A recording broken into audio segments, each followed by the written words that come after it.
こ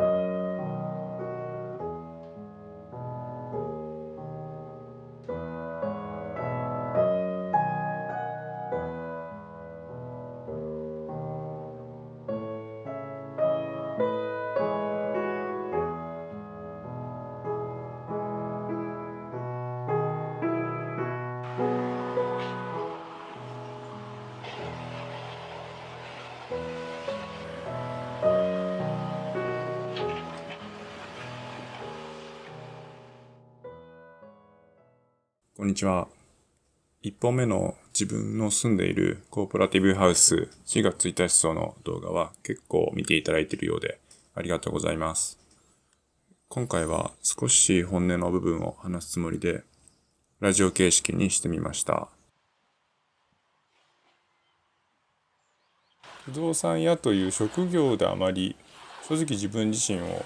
捉えてないっていうところもあったり、でこれお客さんにも結構あんまり不動産屋さんと思われてないっていう感じもあるんですよね。正直何者かあんまりわからないというか、わかりやすく不動産屋ですっていうふうには言うんですけども、その上にその自分のしたいこととかその価値観、言ったら美意識みたいなものがありますよね。そういったものをもう一枚レイヤーをかぶせて、その業務とそこの自分の価値観レイヤーみたいなところが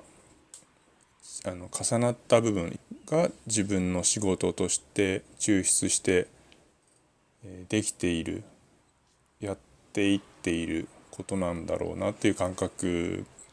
がありますね。私の場合もほとんど口コミお客さんばっかりで、人から人にご紹介いただいてっていうのでずっと続いているような、状況ですね。安心感もあるんだと思うんですけども、家探しのお話というよりは結構それ以前のどういう暮らしで今後こういうふうにしていきたくてみたいなお話とかも結構お伺いすることも多くて、家賃のね上限とかそんな広さが何平米欲しくてとかっていう数字的な希望条件だけじゃなくて、生活イメージとかその場面ですね、具体的に、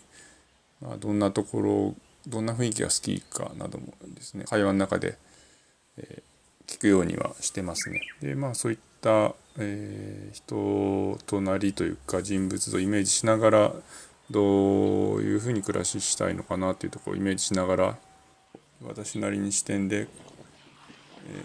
調査して、物件情報なんか結構多くお出しする方かなと思いますし、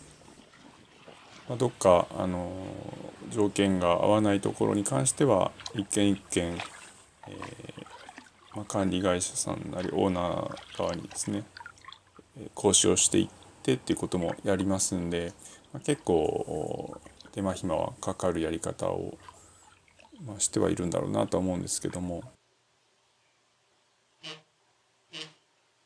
オルタナティブな不動産屋、面白い物件、面白い不動産屋さんみたいなのも京都にもたくさんあります。で、そういった不動産屋さんやっていることっていうのももちろんクリエイティブで面白いですけども、それっていうのはその、物件、土地、建物の所有者さんとのつながり、そちら側からのプラン作りですとかプロジェクトの発信っていうところがベースにあって、その土地をその所有者さんがどう活用していきたいのか、買い手さん借り手さんのイメージ、人物像みたいなものを想定してプランっていうものを作っていってるんだと思うんですけども、土地建物というものが所有していないと発想はできないわけですから、資本側に立っての話になるっていうのは当然のことなんですけども、私がやっているのは逆側からのことで、まず人がいて、いろんな状況事情というものを抱えた人がいて、もちろんその人は自分で土地建物を持ってるわけでもないです。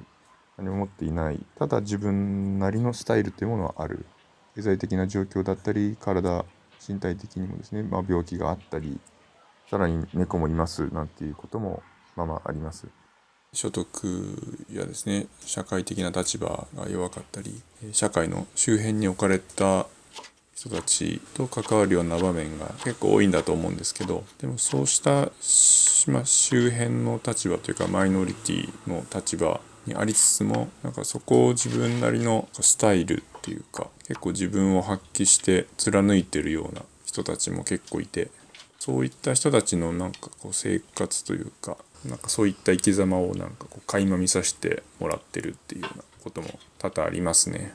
そういういろんな状況の人たちのその変われないというか譲れないそのスタイルだったり、その人それぞれのありようみたいなのはそのままに社会の中にどう居場所を見つけていくかということを一緒に考えるという作業なのかなと思うんですよね。入居条件からするとですけども、やっぱりその猫は諦めますとか、そもそももうちょっと一人暮らしなどは今までの生活は諦めて里に帰りますみたいなね、またはもう施設に入ることを考えるという方ももちろんいますし、今までの自分の生活は諦めるではなくて、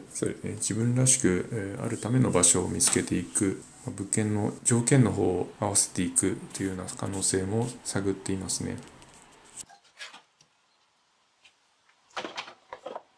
僕自身、幼い頃から結構古い建物とか、面白い建物自体は好きですし、そういったところを直して残せたりしたらいいなっていう、活用されてきたらいいなっていう思いはすごいあるんですけども、結構今は面白物件みたいなものにはあまり興味が昔ほどもしかしたら向いていないというか、価値が感じられなくなってきているようにも思いますね。その物件とか建物への興味というよりはやっぱりそこを使う人だったり、人の方に注意というか、ここでどういうことができるのか、どういうものが生まれるのかという方にやっぱり重きを置いている感じがしますね。快適であることへのなんとなくそのつまらなさみたいなものは自分の中に結構昔から実はあって、快適すぎてもきっと居心地が自分は悪いんだろうなとか、ある程度の居心地の悪さ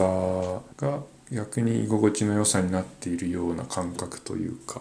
均一に綺麗ではない世界っていうのを見ていたいという気持ちだったり、いろんな人のいろんなあり方っていうのはやっぱりそのまま保存されていくっていうことが、